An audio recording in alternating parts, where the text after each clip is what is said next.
ইরানের সামরিক ক্ষমতা বা কৌশল সম্পর্কে সম্ভবত ইসরায়েল এবং আমেরিকার পুরো ধারণা ছিল না, অথবা থাকতেও পারে, কিন্তু তারা হঠাৎ করে আক্রমণ করছে।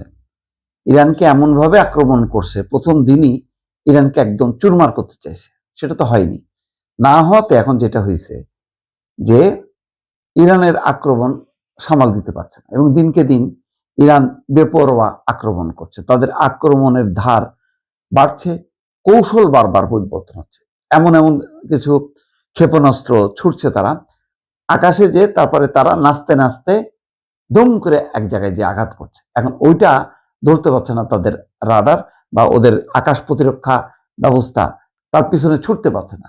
ছুটার আগেই তারা একে বেঁকে যে আঘাত করছে।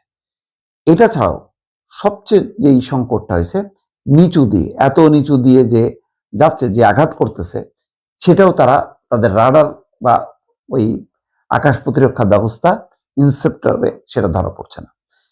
এখানে মিডল ইস্ট আই একটা রিপোর্ট করেছে যে ইরানের নিচু উচ্চতার ড্রোন ক্ষেপণাস্ত্রে হিমশিম খাচ্ছে যুক্তরাষ্ট্রের বিমান বাহিনী।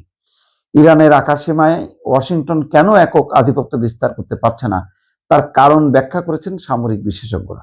মঙ্গলবার মিডল ইস্ট ইনস্টিটিউট আয়োজিত এক ভার্চুয়াল প্যানেল আলোচনায় তারা বলেন, নিম্ন উচ্চতার হুমকি মোকাবেলায় যুক্তরাষ্ট্রের বিনিয়োগের ঘাটতি ছিল, আর ইরান ঠিক এই সুযোগটাই কাজে লাগিয়ে সফলভাবে তাদের প্রতিরক্ষা সাজিয়েছে।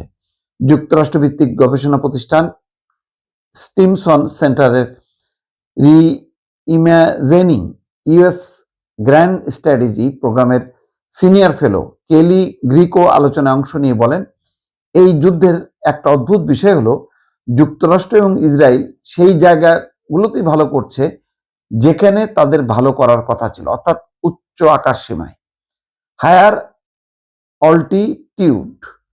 ইরানের সমন্বিত আকাশ এবং ক্ষেপণাস্ত্র প্রতিরক্ষা ব্যবস্থার বিরুদ্ধে প্রথাগত লড়াইয়ে তারা সফল হচ্ছে।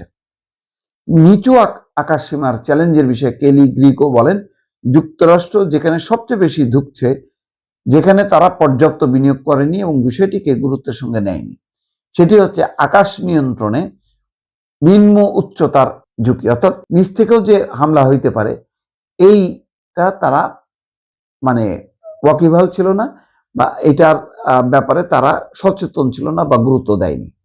ইরান অত্যন্ত ভ্রাম্যমান বা হাইলি মোবাইল ব্যবস্থার উপর নির্ভর করছে। এর মাধ্যমে তারা নির্দিষ্ট কিছু এলাকায় যুক্তরাষ্ট্রের আকাশ আধিপত্য রুখে দিচ্ছে, যেখানে আধিপত্য বজায় রাখা ওয়াশিংটনের জন্য খুবই জরুরি ছিল। মধ্যপ্রাচ্যে মোটামুটি এমন কোনো সামরিক স্থাপনা নেই যেই স্থাপনায় নানাভাবে ইরান আক্রমণ করেছে। কখনো কখনো ব্যর্থ হয়েছে, আবার কখনো কখনো ওই যে নিজ দিয়ে যখন কি যে আঘাত করছে সেটা আর ঠেকাতে পারেনি। বিশেষজ্ঞদের এই আলোচনার কয়েক ঘন্টা পরেই সাংবাদিকদের মুখোমুখি হন মার্কিন প্রেসিডেন্ট ডোনাল্ড ট্রাম্প। তিনি দাবি করেন, গত 28শে ফেব্রুয়ারি যুদ্ধ শুরুর পর ইরান তাদের সব সক্ষমতা হারিয়েছে। ট্রাম্প সাংবাদিকদের পাল্টা প্রশ্ন করেন, আপনারা কি এমন একটা জিনিস বলতে পারবেন যা ধ্বংস হয়নি, অথবা তারা এখন কি করছে তা কি বলতে পারবেন? এই সময় তিনি আরো যোগ করেন, আমরা এখন তেহরানে আকাশে স্বাধীনভাবে ঘুরে বেড়াচ্ছি। ধ্বংসাত্মক বনাম বিঘ্ন সৃষ্টিকারী যুদ্ধ। কেলি গ্রিকো বলেন, ইরান এই যুদ্ধে যুক্তরাষ্ট্র বা ইসরায়েলের সঙ্গে সরাসরি পাল্লা দেওয়ার চেষ্টা করছে না, কারণ তেহরান ভালো করেই জানে যে আকাশপথে আধিপত্য অর্জন করা তাদের পক্ষে সম্ভব নয়, অর্থাৎ আকাশ সীমাটা তারা আধিপত্য বিস্তার করতে পারছে না। এটা কস্টলি এবং এটা তাদের পক্ষে তার উন্নত প্রযুক্তি কারণে সম্ভব না। তবে 2003 সালে ইরাক যুদ্ধে যুক্তরাষ্ট্রের যে আকাশপথের নিরঙ্কুশ নিয়ন্ত্রণ ছিল, বর্তমান পরিস্থিতির সঙ্গে তাকে গুলিয়ে ফেলা ঠিক হবে না। গ্রিকো ব্যাখ্যা করেন যে ইসরায়েল এবং যুক্তরাষ্ট্র যা করছে সেটিকে আমি ধ্বংসাত্মক যুদ্ধ বলবো। তারা মূলত লাঞ্চার, ক্ষেপণাস্ত্র এবং ড্রোনের মজুদ ধ্বংস করার উপর জোর দিচ্ছে। অন্যদিকে ইরান একেবারেই ভিন্ন পথ নিয়েছে। তারা চালাচ্ছে এক ধরনের বিঘ্ন সৃষ্টিকারী যুদ্ধ বা ওয়্যার অফ ডিসরাপশন। তারা নিচু আকাশ সীমা ব্যবহার করে, বিশেষ করে ড্রোন দিয়ে উপসাগরীয় দেশগুলোর ব্যাপক ক্ষতি এবং ভোগান্তি তৈরি করতে পারছে। ইরানের তৈরি শাহেদ ড্রোনগুলো নির্মাণে খরচ খুবই কম হলেও এগুলো মোকাবেলা করতে লাখ লাখ ডলার খরচ করতে হচ্ছে। শাহেদ ড্রোন খুবই অল্প খরচ, কিন্তু এটা মোকাবেলা করতে লক্ষ লক্ষ ডলার খরচ করতে হচ্ছে। মিহিকো বলেন, উপসাগরীয় দেশগুলো মূলত ব্যালিস্টিক ক্ষেপণাস্ত্র ঠেকানোর প্রযুক্তিতে বিনিয়োগ করেছিল, কিন্তু নিচু দিয়ে ওরা ইরানি ড্রোন শনাক্ত করতে হলে তাদের ভিন্ন ধরনের সেন্সর বা রাডার প্রয়োজন ছিল। মিহিক আরো যোগ করেন যে উপসাগরীয় দেশগুলো এই শাহেদ ড্রোনগুলো আটকাতে যুদ্ধ বিমান এবং বিমান বিধ্বংসী ক্ষেপণাস্ত্রের উপর অনেক বেশি নির্ভর করছে।